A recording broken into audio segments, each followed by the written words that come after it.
All right, good morning and welcome to the House Environment Committee. This morning, we have Ben Montrose and Silly Larson in to talk with us about our on-site wastewater and water program and permitting therein, and why it is the way it is. I know there's a lot of folks questioning some things about setbacks, and I really want to level set with what we do today, why, and how it works, and how successful it has been. Welcome. For the record, I'm Ben Montrose. I'm the Drinking Water Program Manager under the Agency of Natural Resources. And I'm Silly Larson. I am the Engineering and Water Resources Program Manager under Ben, also with ENR. And we've got a bunch of slides to talk about isolation distances, kind of what they are, why they are, all that sort of stuff. It's multiple semesters worth of college geology, hydrogeology, soil science, epidemiology, all that crammed into as close to a half hour, 40 minutes as it can be.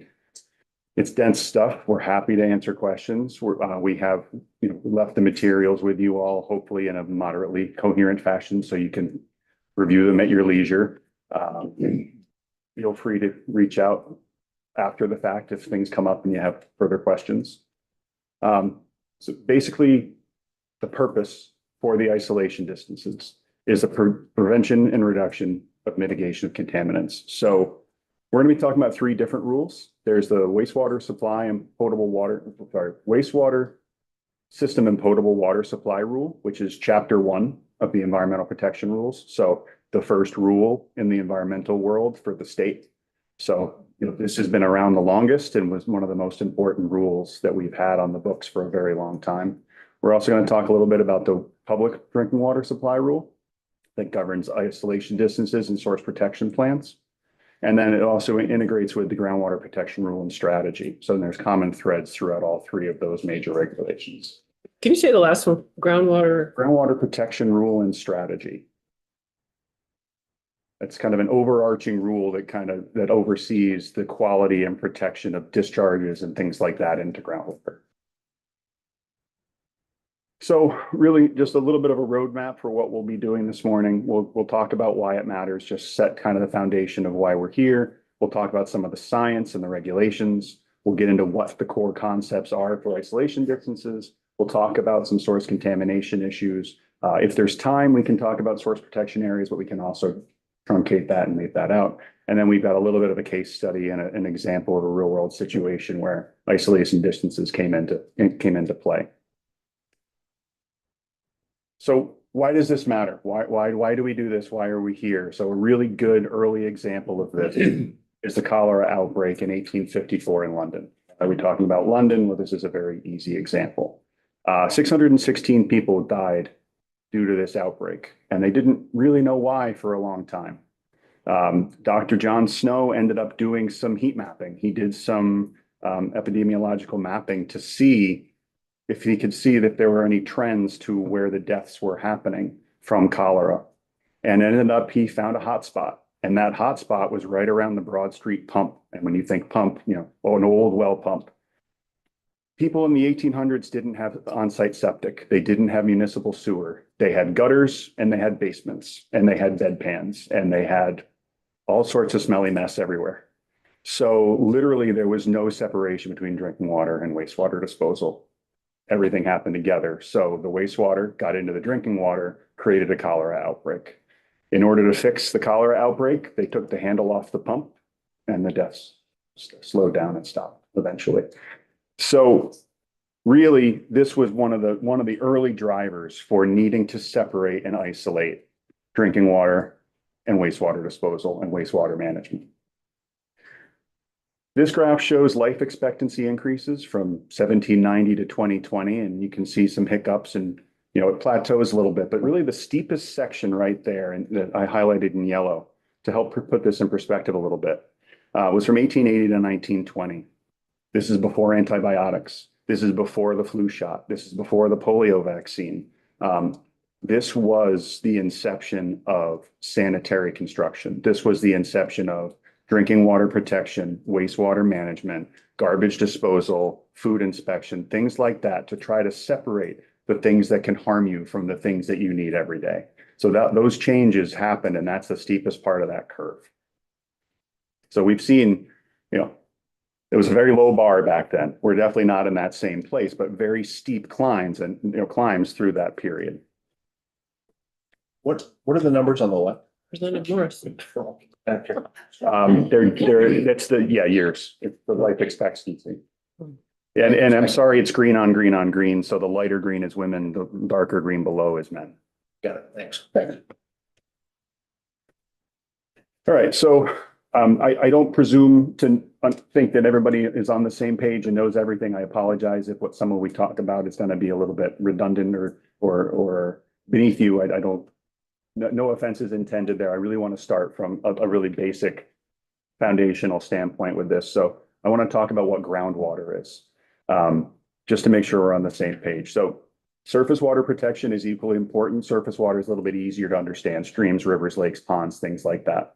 The necessary protections there, but what we're going to really focus on more is the groundwater protection. And groundwater is defined as water beneath the ground surface. So it's not a necessarily rocket science to understand that, but how it comes into play and how it works and integrates is really important and is very complicated. So really breaking this down into two major forms of groundwater. There's kind of like superficial groundwater and deeper bedrock aquifers. So you've probably heard of springs or dug wells, things like that. That's a bit more superficial. We also have a lot of villages in river valleys that have gravel aquifers. So those are higher up in the cross section, looking at the soils and bedrock.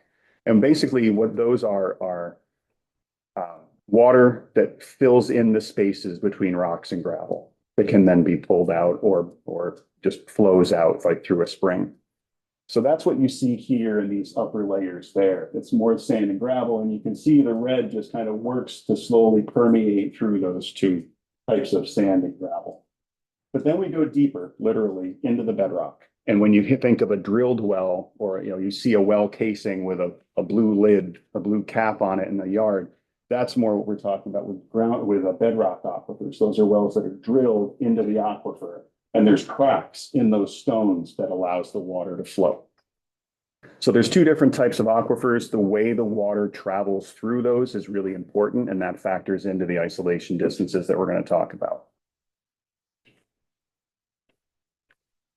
So with that, soil is everything. The rate and speed at which things move into and through the aquifer is dictated by the types of soil. And what might be good here might not be good across the street, might not be good across town, across the state. So it's really the single most important factor to determining how far a contaminant can travel. And there's different types. So like I said, the river valleys have more sand and gravel from the rivers flowing and moving and flooding and depositing over the years, to more like kind of agricultural, just kind of like fields and plains type soil, which is more loam, which is more just kind of multiple different sizes that create a slightly tighter weave. And then we get into clays and silts, which is more, if you ever tried to dig through clay around here, it's hard to do, right? So that's very tightly packed. And you can see the way water can flow through sand quite quickly, maybe a little bit less direct and more circuitous, and then the clay, it's going to hit and stop and bump. So these different soil types really dictate and govern the rate at which, and therefore some of the distances for which some of these isolation distances are set and established. Vermont's geology is really complicated. That adds another complexion. So literally the next layer down, once we get through the soil, is getting into the geology and bedrock and things like that. This has great effects. I think one of the key takeaways from this discussion this morning is that the standard setback distances are largely developed on uniform porous aquifers. They're not based on fractured bedrock where things can move very quickly. It can find a crack and really zip around. But I'm not going to get into the details of every single different type, but a lot of Vermont is what was left back from the last ice age, from the last glaciers. So it can be composition and piles of rocks and silt and sediment, and you can have pockets of this and pockets of that all are just, it's not a uniform, nice and even, clean, predictable model.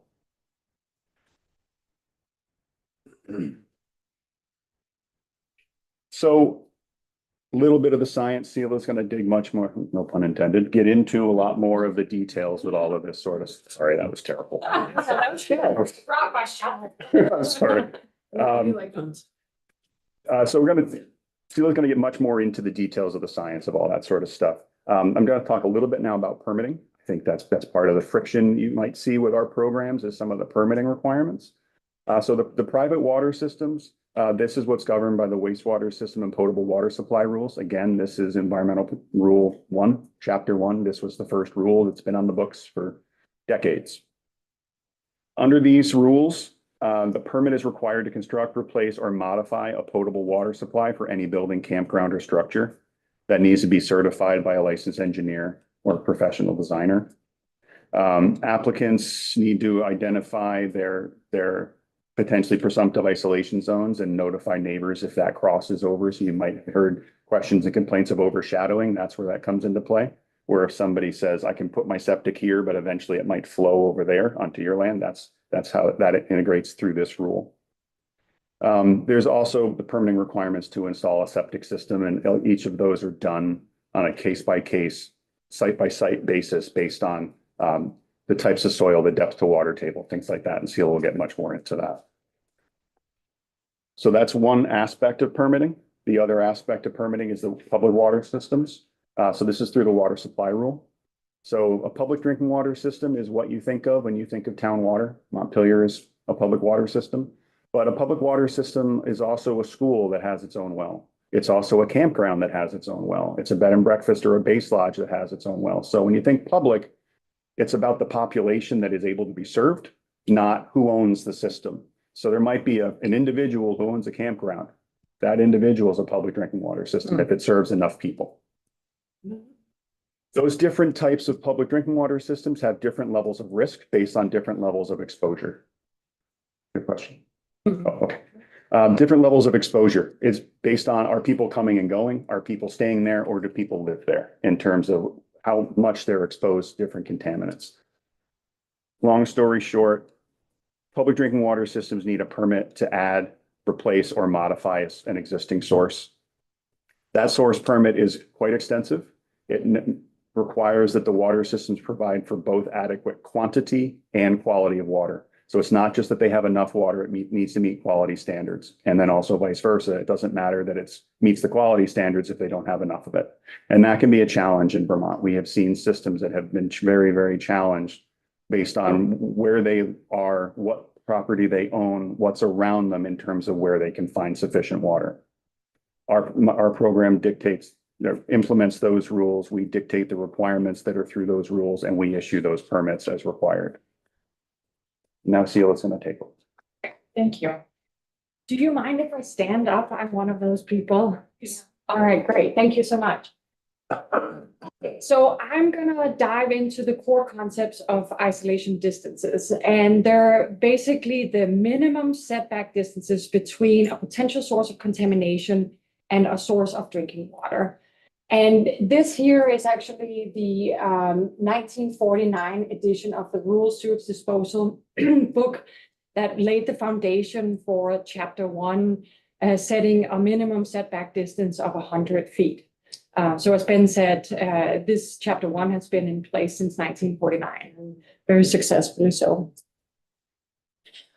Okay, but let's just start by identifying what is a septic system. And the real, professional terminology is a soil-based wastewater system. That's what we're talking about here, but most people refer to these as septic systems. And so I'm gonna use that term.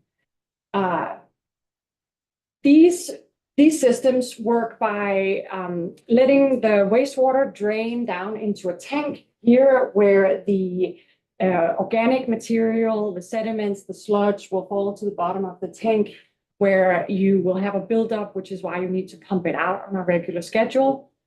And you'll have the oil and the grease floating to the top, and then you'll have that wastewater that you will discharge into a leach field, basically discharge out either by gravity or by a pump out to your typically a distribution box, from which is then moving into the perforated pipes where then the wastewater can percolate out in those trenches that define the leach field into either natural soil or soil that has been brought in if you need a mound system.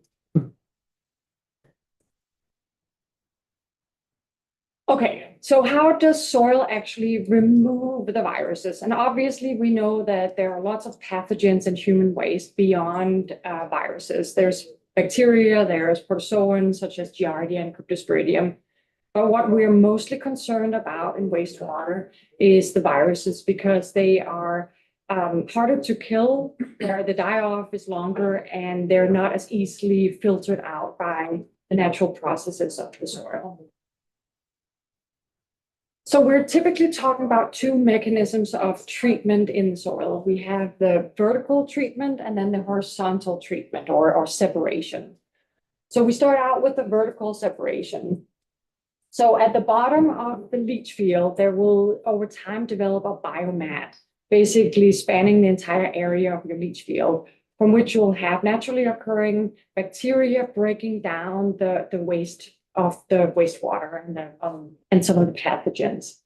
And from there, it will percolate, infiltrate down through the natural soil layer. And this is really the unsaturated zone. So we haven't hit the groundwater table yet. This is where the magic happens. This is where the majority of the virus treatment occurs. Filtration, adsorption, and enzymatic inactivity by the naturally occurring bacteria all happen in this unsaturated zone, which is why we need that minimum separation of 36 inches between the bottom of the leach field and the seasonal high groundwater table, because you want to achieve that unsaturated zone for the virus removal.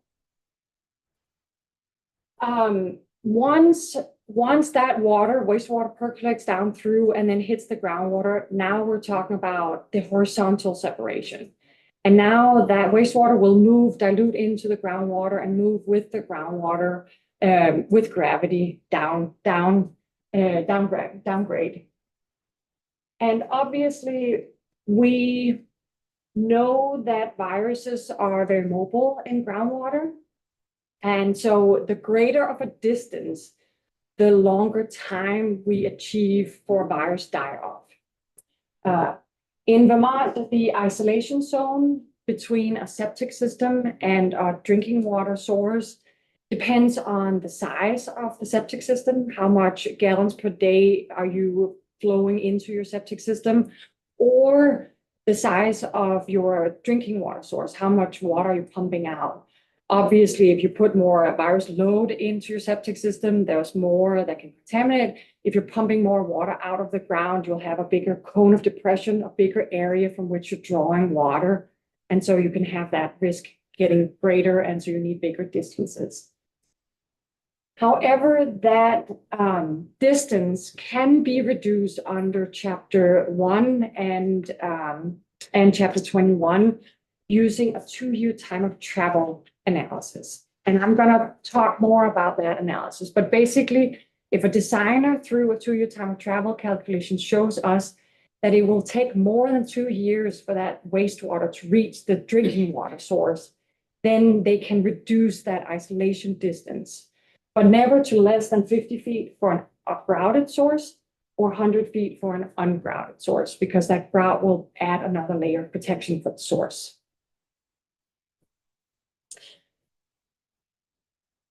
This here is to tie sort of the wastewater treatment and protection of public drinking water in general into our geology, as Ben talked about. This here is a map of the overburden thickness. So this is the amount of soil deposits, overburden deposited on top of the bedrock in Vermont. And the Vermont Geological Survey put this map together based on well completion reports, 100,000 well completion reports throughout the state of Vermont, and did some interpolation. And as you can see, it's maybe a little hard to see, but the majority of Vermont is either light brown or light yellow, indicating very shallow overburden with bedrock protruding, or up to 20 feet of overburden. And how does this matter in terms of the design of septic systems? Well, the overburden thickness and depth to bedrock basically defines the storage of groundwater in that area, in that soil, in that volume of soil. And if you have a shallow overburden, you have rapid saturation of that soil profile. It rains, there's not a lot of material, you'll saturate it, which then means that you have a shallow or near to surface seasonal high groundwater table. And remember, we need that unsaturated zone to achieve the treatment of viruses. And so the geology of Vermont just makes it, I'm sure maybe you all know that the siting of septic systems in Vermont is problematic. And it's because it can be really hard to find the right soils type and the right amount of material needed to achieve the treatment. Yeah. Thanks. What's going on in the white area of the Northeast Kingdom? Yeah, so the white, yeah. If you look at this map, so this is the interpolation area, this is the interpolation map, and we don't have a lot of wells in this area. And so let me see here. I believe this indicates that we have some unknown overburden thickness area right here, simply because we don't have the data to make lack of data. Yeah, exactly. Okay, I talked a little bit about pathogens, bacteria, protozoans, but really viruses are what we're mostly concerned about. Why is that?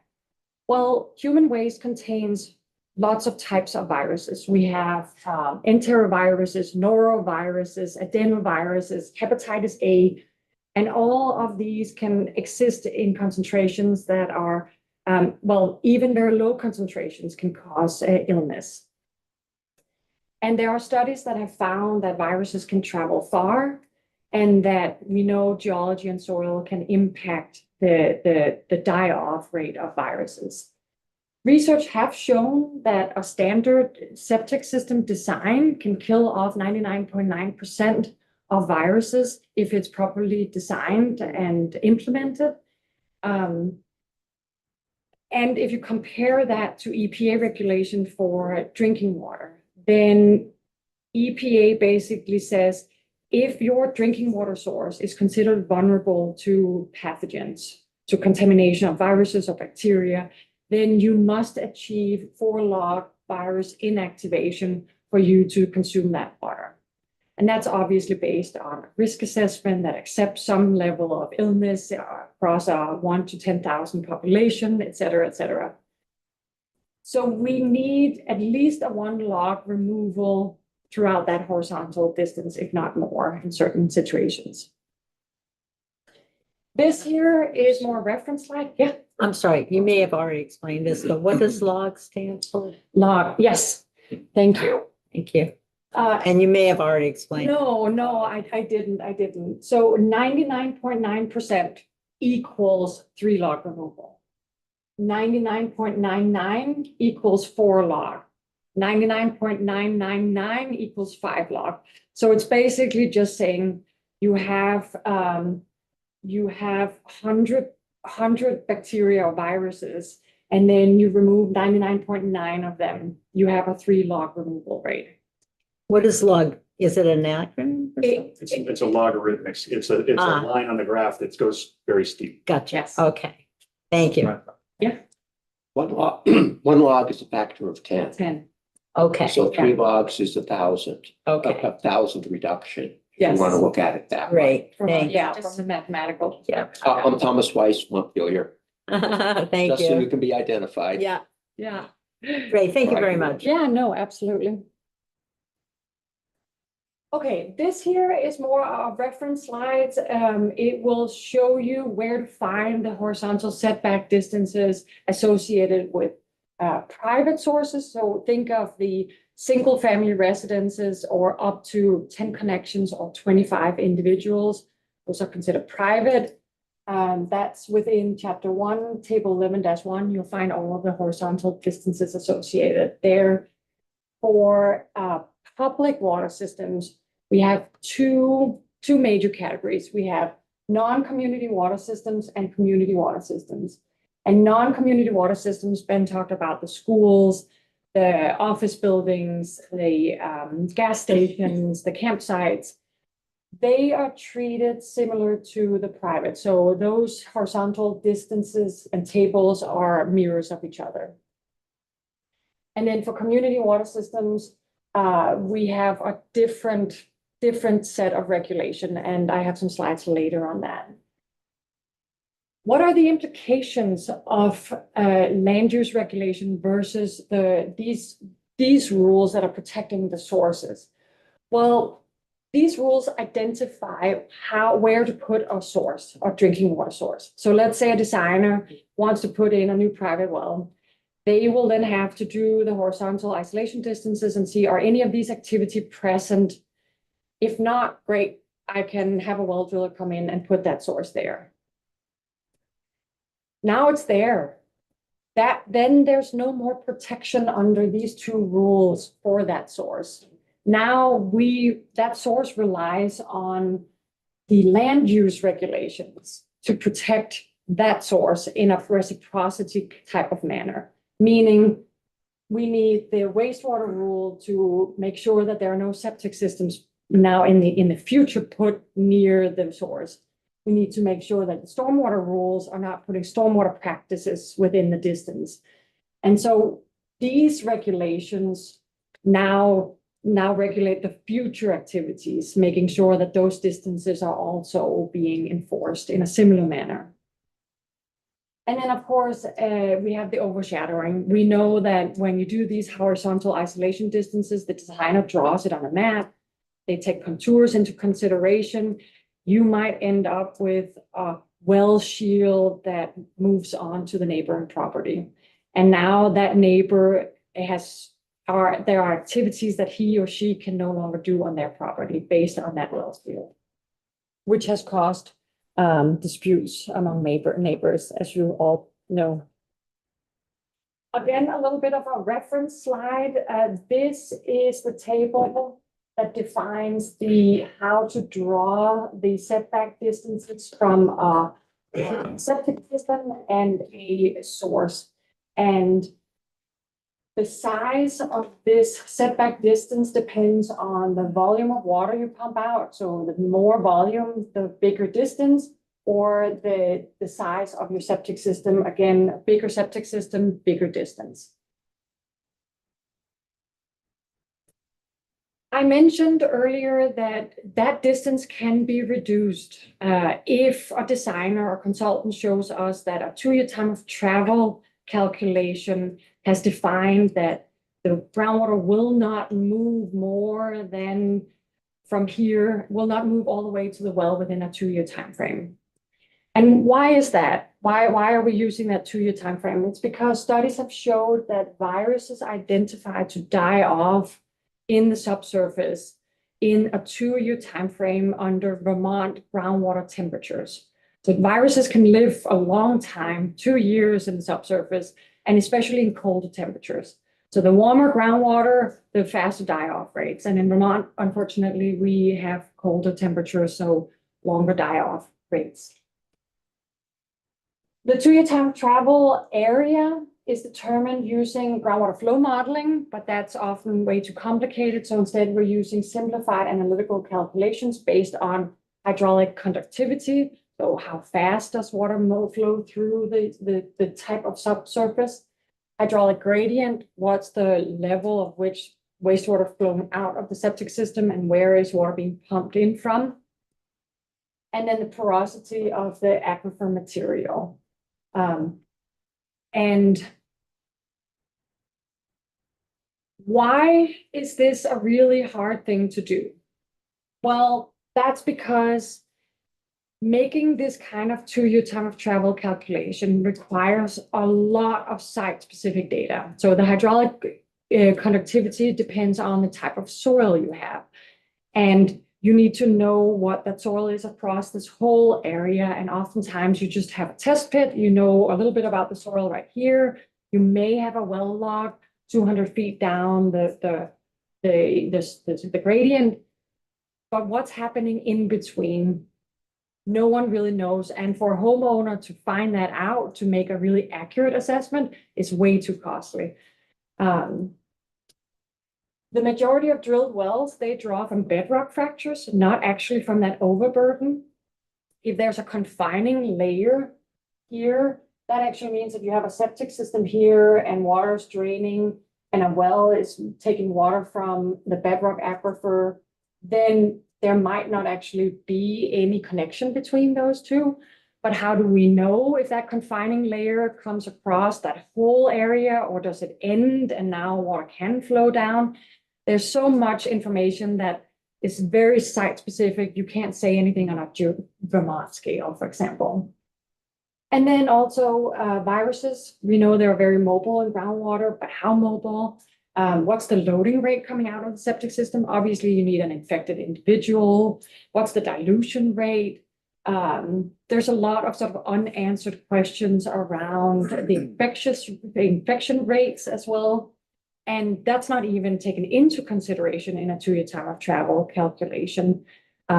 So reducing those setback distances can be easy. There are some situations where it's like very easy to define a break, a hydraulic break. There's no connection break.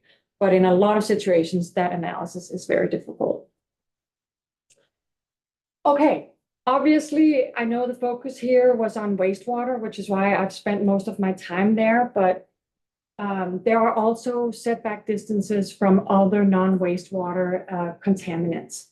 Again, table A11-1 for non-community water systems and table 11-1 in chapter 1 for private sources will set the setback distances for a bunch of other types of contaminants. So we have the agricultural croplands, we have cemeteries, stormwater practices, you name it. There's a whole table there that basically says how far away they need to be from putting in that source. So just quickly, some key takeaways from this little section here. Human waste contains pathogens that need to travel far in groundwater. The minimum isolation distance of 100 feet between septic system and drinking water has been successfully in place since 1949 in Vermont.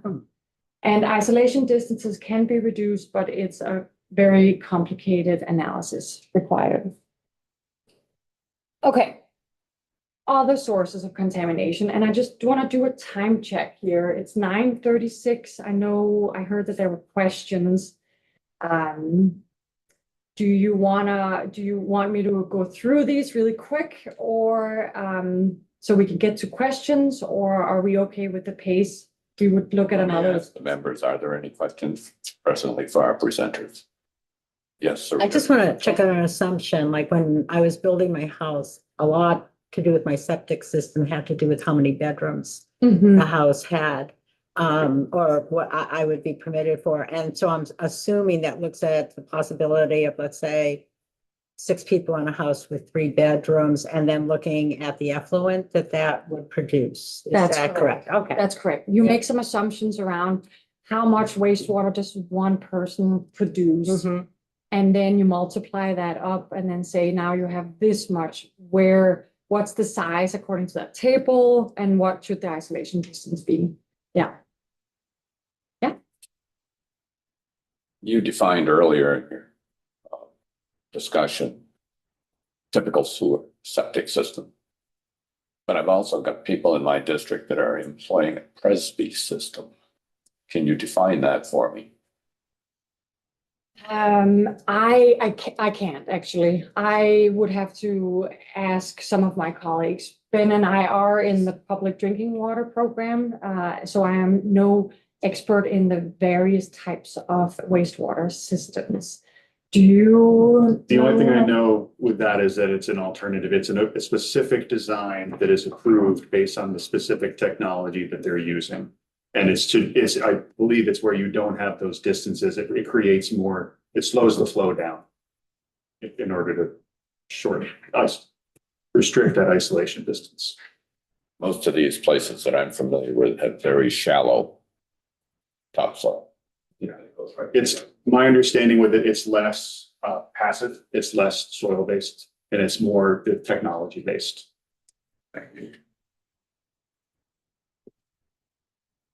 Any other questions before I move on? All right. Okay, what are some of the other contaminants we are concerned about from a drinking water perspective? Road salt or chloride contamination. This is sort of an emerging concern as we apply a lot of road salt every year to the roadways in Vermont and across the country. We are seeing a buildup of that concentration in groundwater over the years. And that's because chloride are permanently there. They don't break down. So the only thing that happens is dilution. And as you're adding more and adding more, you'll see, those concentrations going up and up and up. Besides, and then there are no federal standards for drinking water and chloride. So there's an aesthetic standard saying at more than 250 milligrams per liter, you would notice it, and aesthetically it's not very pleasing anymore. But from a health perspective, there's no treatment standard. Where are some of the sources of road salt? Well, as in the name, it says winter road maintenance, both sodium chloride and calcium chloride are applied to highways and parking lots. Unprotected salt storage, especially when they're unlined, can leach a lot of sodium chloride or chloride into the groundwater and then cause a contamination event. And then you also have the water softeners. When you're softening your water, removing hardness, iron, manganese, radium, etc., you're basically using a brine, a sodium chloride brine, to regenerate your softener. And that brine will be discharged into either your septic system or a dry well, and that can also result in contamination. Snowmelt runoff can carry dissolved chloride into lakes and rivers and ponds, and we see some spikes, especially after snowmelt. Infiltration through the soils to the groundwater, around roads and parking lots.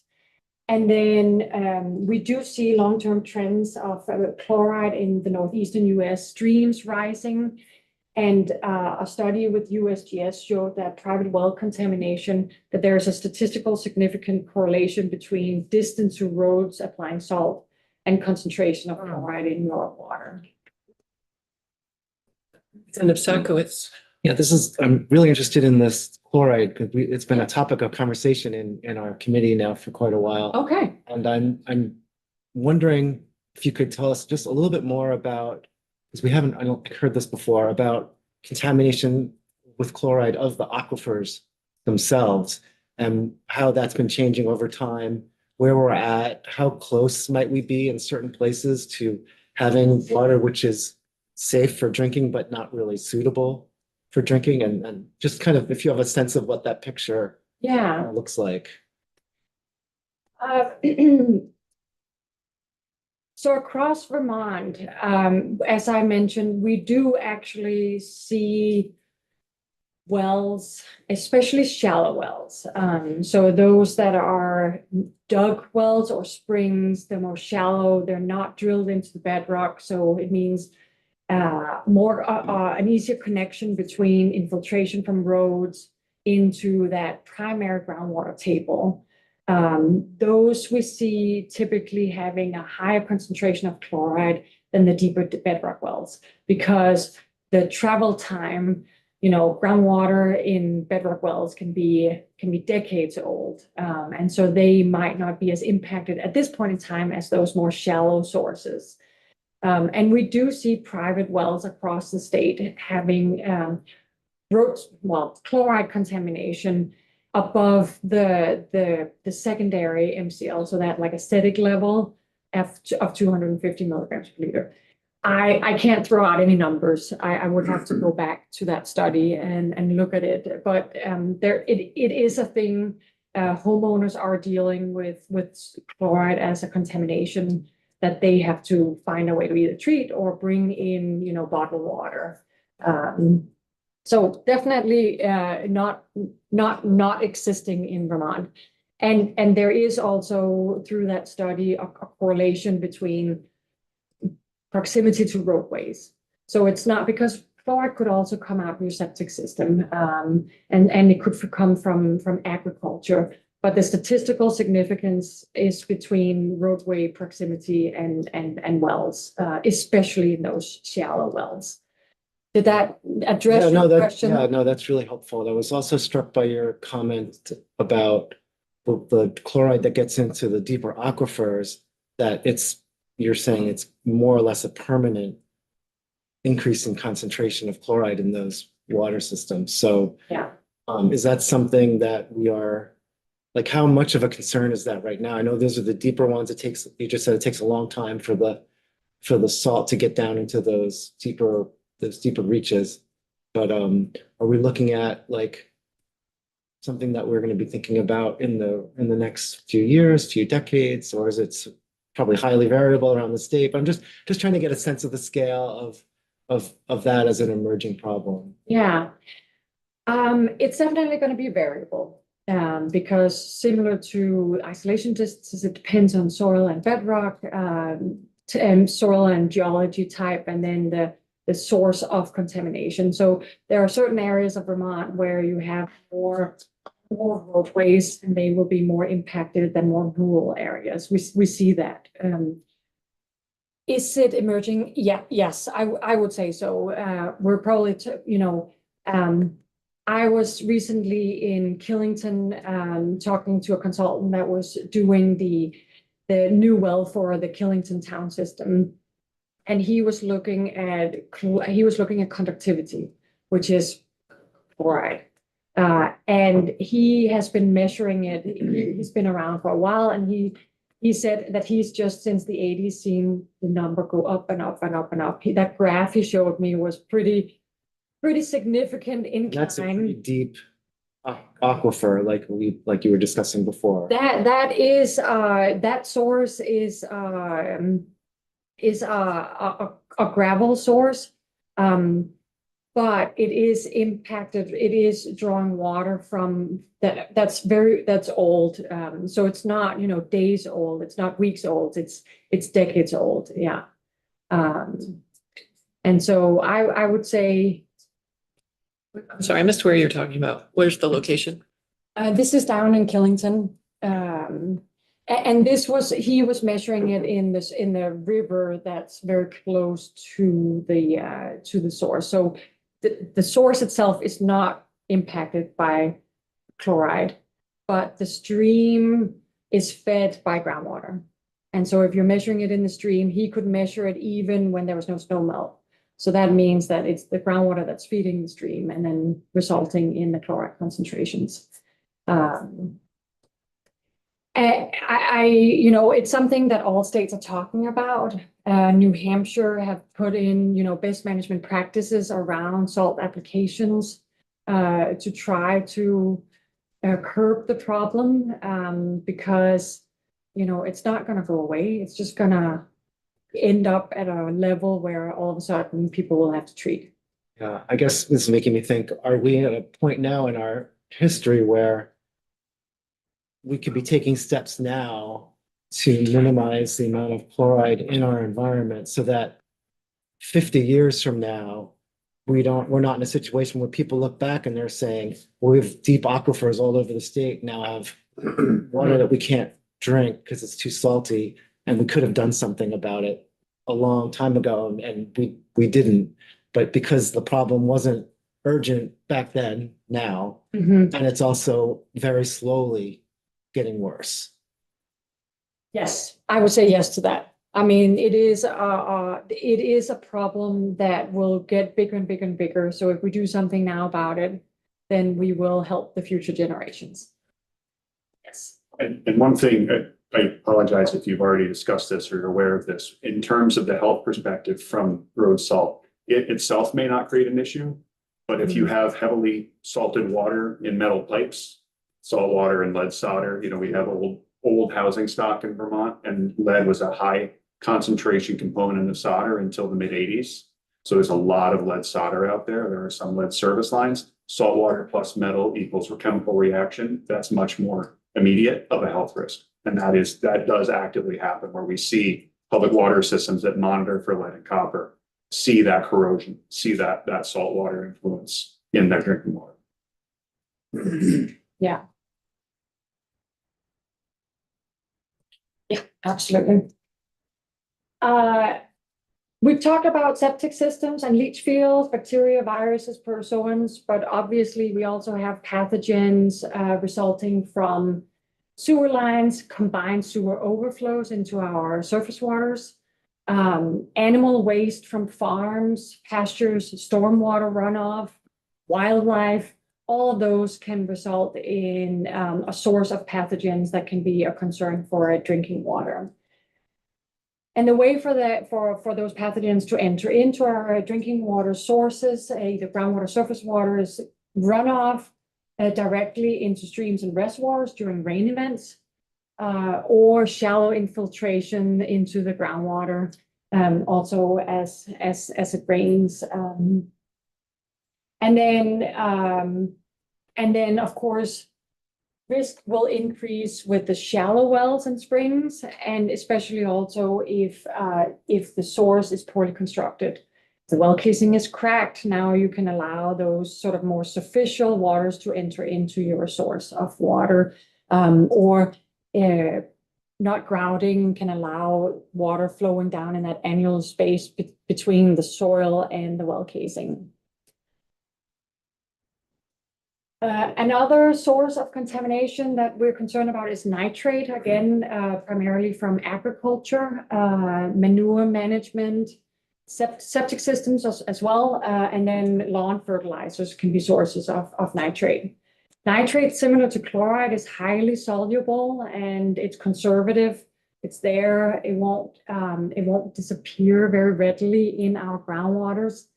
Surface water can carry nitrate into our streams and lakes. And again, infiltration can cause it to end up in our groundwaters.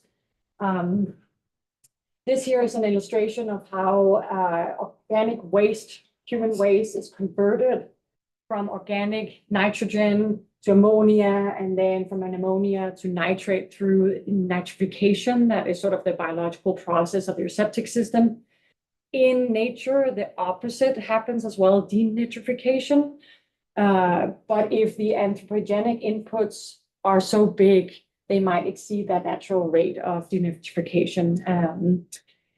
In drinking water, we do have a primary MCL, or maximum contamination level, of 10 milligrams per liter. And that's primarily set due to the risk of blue baby syndrome in infants. So if infants drink water with nitrate above 10 milligrams per liter, their blood loses the ability to carry oxygen and they turn blue and they suffocate. And that's why it's called blue baby syndrome.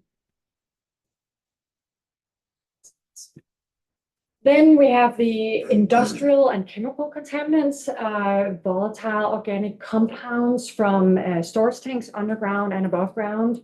Here we have the fuel oils, think benzene, toluene, MTBE. We have dry cleaners. Here it's more the tetrachloroethylenes, industrial degreasing, and otherwise spills and improper disposal of waste. How do these chemicals end up in our groundwaters? Well, the fuel oils, they are considered light non-aqueous phase liquids, elm apples. The density of them is less than water, so they float on top of water. And they will move with the water table and migrate down gradient and slowly release VOCs into the water. The PC and TC from dry cleaning, they're considered DNAPL, so they're denser than water, they float to the bottom, and they can create some very deep and persistent contamination plumes. And then, of course, vapor intrusion into buildings from these types of plumes can be another pathway of contamination besides drinking water. And then, of course, we have PFAS, the chemicals everyone is talking about these days.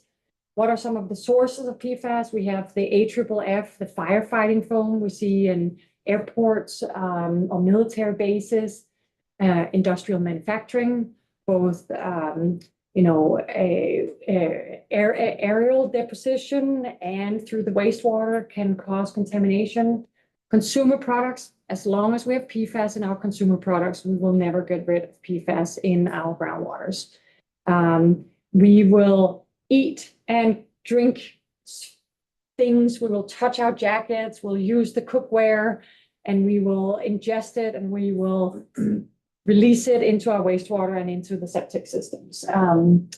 PFAS, they are highly mobile in groundwater, and they are extremely persistent, which is why we call them the forever chemicals.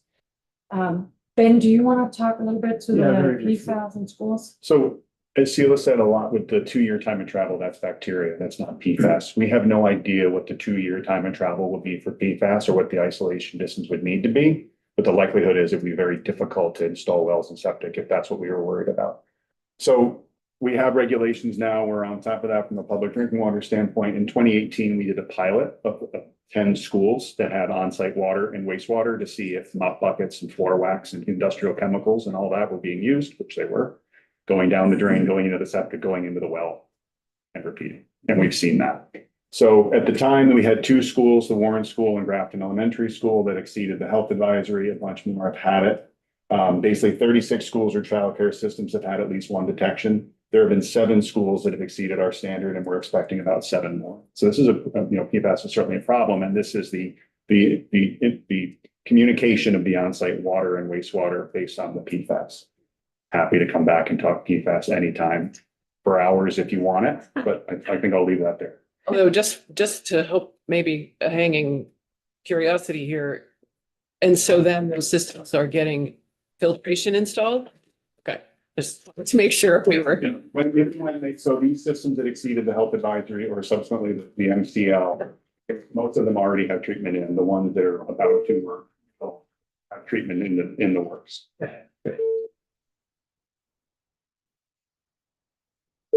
Okay, so key takeaways from some of these other types of contaminants. Not all contaminants behave the same in the environment. Some are highly soluble, some are less soluble. Some will be there permanently and don't break down, others will break down. And you kind of have to treat them all a little bit different. So I know that we're running a little bit late. I do want to touch upon source protection, but then otherwise skip through here. What is it and why are we doing it? Source protection is a proactive land management strategy. It is basically to protect that recharge area so that you make sure that none of the water reaching your well has been contaminated. It's part of a multi-barrier approach. So think of the 3-legged stool to public health protection. You do source water protection, make sure there's no contaminant that actually reaches your drinking water. Then if you have it, treatment is your second barrier, making sure that people don't drink contaminated water. And then the third leg on that stool is the distribution system integrity, asset management. Make sure that you update your distribution system, that you don't have leaks that can, and pressure reductions that can cause contamination to travel into your distribution system and then serving the public. Why are we doing prevention? Well, because prevention beats treatment. It is cheaper and it is much, much less energy intensive. And so source protection is key to public health protection. These slides here, I will be for you to look at. This is just showing that there's a slightly different approach to source protection for community water systems. So rather than isolation distances, we have zone 1 and zone 2 and zone 3, where zone 1 offers extensive protection because the water system is required to own and control the land. So they can prevent activities from occurring. They don't have to rely on all of those other land use regulations to prevent it from happening. And we can enforce against the water system if they do allow some of these activities to happen in zone 1. Zone 2 and zone 3 are just best management practices to protect your waters. Similar for surface waters. It's just a slightly different way to delineate these zones. And here's a list of all of the prohibited activities and all of the permitted activities in zone 1. And That's a long list. I'm not going to go through that anyways. And The last bit is just a case study. I won't read this. You can look at this in your leisure. There was an oil spill from a heating tank in Wells River. The spill was right about here. The well was right about there. We were very worried about what would happen. There's some dialogue about what did happen and then what the cost would be to address that. And just like Sheila said, it's a lot cheaper and easier to not have this stuff get into the system than pay 1.2 million for treatment or 4 million to connect to a nearby system. So this situation, we would not permit right now. This predates our permitting, which is why it exists. So if they came into us, we would say, no, go somewhere else because of everything we just talked about. Don't want to keep you from where you need to be. There's some key takeaways in the materials. If you have any questions, please reach out. We're happy to engage further. We're happy to come back. We're happy to answer questions. This was great. This is great. And I Thank you. may take you up on that. Thank you so much for coming in and sharing your work with us Thank today. you. Thank you for having us. thank you for having me. All right, with that, members, we are supposed to be on the floor